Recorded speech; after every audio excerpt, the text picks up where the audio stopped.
அனைவருக்கும் வணக்கம். வாழ்க வையகம், வாழ்க வளமுடன்.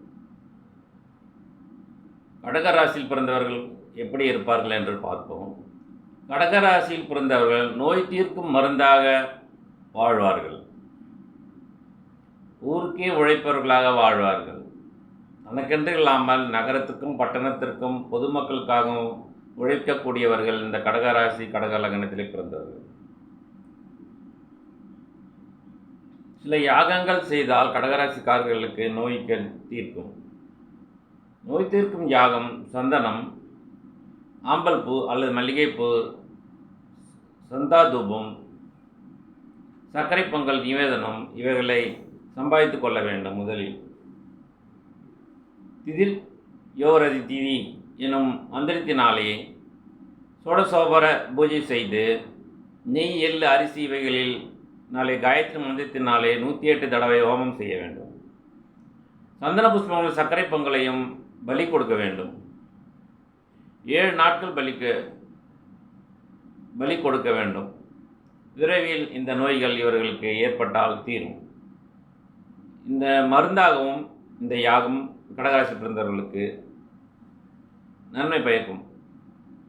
பிறகு சுகமடைவான். இந்த நட்சத்திரம் முதலாவது ருதுவானால் பல மனிதர்களின் மனதிலே நினைத்திருப்பவர்களாக திகழ்வார்கள் பெண்கள். இந்த நட்சத்திர ருதுவாவது சிறந்ததாம். புராணங்கள், சாஸ்திரங்கள் சொல்லப்பட்டுள்ளன. இந்த நட்சத்திரம் செய்யக்கூடிய சுப நிகழ்ச்சிகள் கும்சவனம், சீமந்தம், நாமகரணம், பெயரிடுவது, அன்னப்பிரசன்னம் செய்வது, கர்ணவேதனம், காது குத்துவது, சௌலம், குடிமி வைப்பது, உபநயம், ஆஷாரம்பம், வேதப்பிரயாசம்,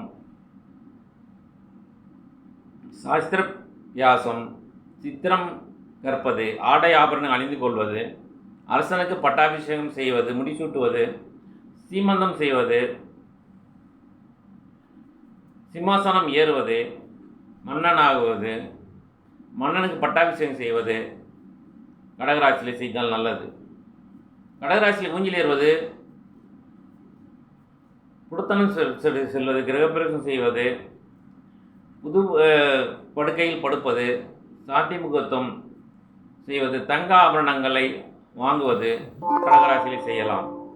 புது வீடு கட்டுவது, நகரங்களுக்கு செல்வது, புது பட்டினங்களுக்கு செல்வது, புதிய கிராமங்களில் குடிபோகுவது,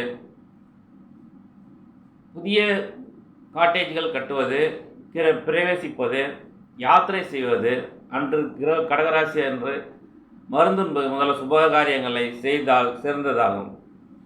இந்த நட்சத்திரத்தில் பிறந்தவருடைய குணங்கள் நீண்டல் ஆயுள் உடையவர்கள், பெண்களிடம் அதிகமாக அன்பு வைத்திருப்பவர்கள், இவர்கள் கடகராசி பெண்கள் அழகுடையவர்கள், செல்வங்களை அதிகமாக வாங்கி சேர்க்க வல்லவர்கள். கடகராசியில் பெண்களால் சில நேரங்களில் அவமானம் ஏற்படும் வாய்ப்பு உண்டு. சில பெண்கள் இவர்களை விலக்கியும் வைப்பார்கள். சில பெண்களுக்கு இவர்களிடம் அன்பு செலுத்தாமல் தவிர்க்கவும் செய்வார்கள். சில ஆண்களுக்கு சில கெட்ட புத்திகளையும் இந்த கடகராசியிலே பிறந்தவர்கள் அனுபவிக்கிறார்கள். கடகராசி பிறந்தவர்கள் மிக உயர்ந்தவர்களாக இருப்பார்கள், உயரமானவர்களாக காணப்படுவார்கள். தோல் வலிமை உடையவராகவும் அழகானவர்களாகவும் ஆண்கள் திகழ்வார்கள். நன்றி, வணக்கம்.